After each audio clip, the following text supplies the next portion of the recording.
Friendly Rivalry. Ito ay isang South Korean television series na ipinalabas ngayong February 2025.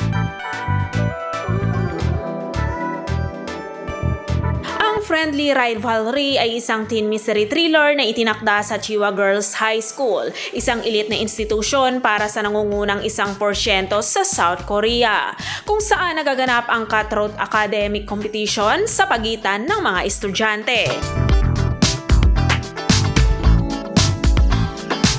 Si actress Lee Yeri ay gumanap bilang UGE. Siya ang iniidolo na estudyante ng paaralan na mukhang mayroon ng lahat.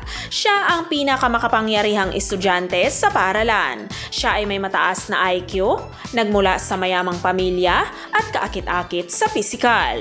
Namuhay siya bilang kinaiinggita ng ibang tao mula nang siya ay isinilang at batid niya ang kanyang kataasan.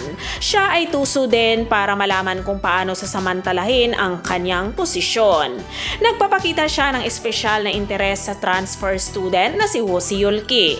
Sa lalong madaling panahon, sila ay bumuo ng isang mapanganib na relasyon sa pagitan ng pagkakaibigan at pagkahumaling. Samantala, si actress Jung Soo-bin ay gumanap naman bilang Woo Si-yul-ki. Siya ay isang transfer student na nasangkot sa mga nakatagong ambisyon ng kanyang mga kaklase at ang sekreto sa likod ng misteryosong pagkamatay ng kanyang ama na isang dating college entrance exam setter. Si Woo Si-yul-ki ay lumaki sa isang orphanage sa isang probinsya.